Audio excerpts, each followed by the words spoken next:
ప్రాచీన కాలపు భక్తి, నేటి ఆధునిక కాలపు సెటైర్. ఈ రెండింటిని కలిపితే ఎలా ఉంటుందో ఎప్పుడైనా ఊహించారా? ఈరోజు మనం కన్నయ్య మళ్ళీ పుట్టాడు అనే ఒక అద్భుతమైన షార్ట్ ఫిల్మ్ పిచ్ను డీకోడ్ చేయబోతున్నాం. అసలు ఈ కథలో ఏముంది, ఇది మన మోడ్రన్ సమాజం మీద ఎలాంటి సెటైర్ వేసిందనేది ఈ ఎక్స్ప్లెయినర్లో చాలా ఇంట్రెస్టింగ్గా చూద్దాం. ముందుగా ఈ కథకు ప్రాణమైన ఒక సూపర్ పంచ్లైన్తో మొదలుపెడదాం. కలియుగంలో దేవుడికి కూడా ఆధార్ కార్డ్ కావాలి. వినడానికి భలే ఫన్నీగా ఉంది కదూ, కానీ ఇక్కడే అసలు పాయింట్ ఉంది. అనంతమైన శక్తులున్న ఒక దేవుడు మన మోడ్రన్ ఇండియన్ బ్యూరోక్రసీలో చిక్కుకుంటే పరిస్థితి ఏంటి? ఇదే ఈ స్టోరీకి మెయిన్ బేస్. ఒక్కసారి దీని బ్లూప్రింట్ చూస్తే ఇదొక 12 నిమిషాల షార్ట్ ఫిల్మ్ ప్రాజెక్ట్. పూర్తిగా మన తెలుగులో రాసుకున్న ఈ కథ కామెడీ, ఫ్యాంటసీ ఇంకా సెటైర్ల అద్భుతమైన మిక్స్ అని చెప్పొచ్చు. ఇదొక complete warm and devotional ride with a load of perfect satire అన్నమాట. మరి ఈ ఆసక్తికరమైన కథ ఎక్కడ మొదలవుతుంది అంటే, సాక్షాత్తు మన శ్రీమహావిష్ణువు స్వర్గాన్ని వదిలి భూమిమీదకొచ్చే సీన్తో. ఈ సీన్లో చూపించిన విజువల్ కాంట్రాస్ట్ మాత్రం మామూలుగా ఉండదు. ఒకవైపు ఎప్పటికీ ప్రశాంతంగా దైవిక కాంతితో మెరిసిపోయే వైకుంఠముంటే, ఇంకోవైపు చూస్తే తెల్లవారుజామున క్రేన్లు, బురద, నిర్మాణ పనుల దుమ్ముతో నిండిపోయిన అమరావతి హైవే కనిపిస్తోంది. ఆ దైవికమైన పరిపూర్ణతకి, ఈ దుమ్ము కొట్టుకుపోయిన మన వాస్తవికతకి మధ్యున్న ఆ తేడాను కథలో భలే క్యాచ్ చేశారు. భూమిమీదకు వెళ్తున్న విష్ణుమూర్తితో లక్ష్మీదేవి అనే ఈ డైలాగ్ చూడండి. వెళ్ళిరండి స్వామీ, కాని అక్కడే ఉండిపోదామని మాత్రం అనుకోకండి. మళ్ళీ మిమ్మల్ని వెతుక్కుంటూ నేనూ రావాల్సుంటుంది.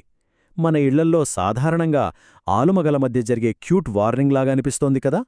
దేవుళ్ల మధ్య కూడా ఇలాంటి క్యాజువల్ కన్వర్జేషన్స్ పెట్టడం ఈ స్క్రిప్టును మనకు మరింత దగ్గర చేస్తోంది. సరే, అలా బయలుదేరి భూమిమీద అడుగుపెట్టిన దేవుడికి ఇక్కడి కల్చర్ షాక్ ఎలా తగిలిందనేది నెక్స్ట్ చూద్దాం. మనకి దేవుడంటే పురాణాల్లో చదివినట్లు కమలాలలాంటి కళ్ళు, విశాలమైన దేహం గుర్తుకొస్తాయి కదా. కాని స్క్రిప్ట్లో అసలు ట్విస్ట్ ఏంటంటే, ఆ దేవుడికే కళ్ళు సరిగ్గా కనిపించక అద్దాలు పెట్టుకోవాల్సొస్తుంది. భూమిమీదికి రాగానే పుట్టిగా దుమ్ము కొట్టుకుపోయి ఒక సామాన్యుడిలా మారిపోతాడు. పోనీ తినడానికి రేపల్లె వెన్న దొరుకుతుందా అంటే చైనా బ్రాండ్ వెన్నే గతి.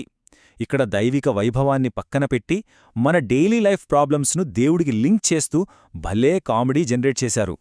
ఇది ఇంకా ఫన్నీగా ఉంటుంది. వినండి, మన కన్నయ్య అలా భూమిమీద నడుచుకుంటూ వెళ్తుంటే గోడల మీద మన టాలీవుడ్ హీరోల పోస్టర్లు కనిపిస్తాయి. అవి చూసి ఓహో, ఇప్పుడు భూమిమీద ట్రెండ్ ఇదన్నమాట అనుకుని వెంటనే తన సంకల్ప బలంతో ఆ హీరోలలాంటి గడ్డం, మీసాలు రప్పించేసుకుంటాడు. మన లోకల్ పాప్ కల్చర్ను వరల్డ్ బిల్డింగ్ కోసం ఎంత తెలివిగా వాడుకున్నారో చూశారా? కానీ అసలైన కథ ఇక్కడే మొదలవుతుంది. మన అల్ట్రా మోడ్రన్ కన్నయ్య తన భక్తుణ్ణి కలిసినప్పుడు జరిగే ఆ సిచ్యువేషన్ మరింత సర్ప్రైజింగ్గా ఉంటుంది. ఇమాజిన్ చేసుకోండి, సాక్షాత్తు దేవుడే మీ ముందుకొచ్చి నిలబడితే ఏం చేస్తాం? దండం పెట్టుకుంటాం కదా. కాని ఈ స్టోరీలో దీక్షితుడు అనే భక్తుడు ఏమంటాడంటే, సరే కన్నయ్య వేషంలో వచ్చావు బానే ఉంది, నీ దగ్గర ఆధార్ డీటెయిల్స్ ఉన్నాయా అని అడుగుతాడు.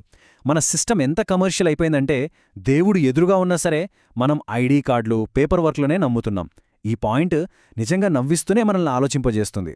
పోనీ ఈ కలియుగ భక్తి ఎలా ఉందంటే, రోడ్డు మీద రాజకీయ నాయకుల కోసం జనాలు నమో నమో అని అరుస్తుంటే ఆ పొలిటికల్ స్లోగన్స్ విని మన కన్న ఏమనుకుంటాడంటే, అబ్బా నా భక్తులు నన్నే తలుచుకుంటున్నారు అని తెగ మురిసిపోతాడు.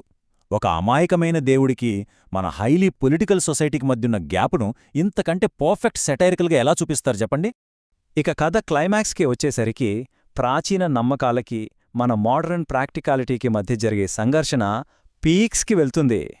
క్లైమాక్స్లో ఏం జరుగుతుందంటే, కన్నయ్య ఎంతో ఇష్టంగా రేపల్లె వెన్న అనుకుని ఆ చైనా బ్రాండ్ వెన్నను తినేస్తాడు. ఆ కల్తీ ఫుడ్ పడక వెంటనే నాటకీయంగా స్పృహ తప్పి పడిపోతాడు. అప్పుడు భక్తుడైన దీక్షితుడు అయ్యో దేవుడా అని ప్రార్థనలు చేయడం మానేసి కంగారుగా ఫోన్ తీసి 108 అంబులెన్స్కు కాల్ చేస్తాడు. అంటే సాక్షాత్తు దేవుడే ఎదురుగున్నా సరే ఒక ఎమర్జెన్సీ వస్తే దైవ ప్రార్థన కంటే మనం మెడికల్ సర్వీసెస్నే నమ్ముతామన్నమాట. మన నేటి వాస్తవికతను కళ్లకు కట్టేసీనిది. సో ఫైనల్గా మనకి మిగిలే ప్రశ్న ఒక్కటే, కలియుగంలో దేవుడికి కూడా ఆధార్ కార్డ్ కావాలి అనడం ఫన్నీగా అనిపించినా, నిజంగానే ఈ ఆధునిక బ్యూరోక్రసీ, ఈ రూల్స్ దేవుడితో మనం ఇంటరాక్ట్ అయ్యే విధానాన్ని పూర్తిగా మార్చేశాయా? కాగితాలు, ఐడీ ప్రూఫ్ లేనిదే కనీసం దేవుణ్ణి కూడా మనం రిసీవ్ చేసుకోలేమా? ఒక్కసారి ఆలోచించండి, ఈ కామెడీ వెనక ఉన్న ఆ సాలిడ్ మెసేజ్ ఎంత గట్టిగా హిట్ అవుతుందో మీకు అర్థమవుతుంది. మళ్ళీ ఇంకో అద్భుతమైన ఎక్స్ప్లెయినర్తో కలుద్దాం. Onwards and upwards.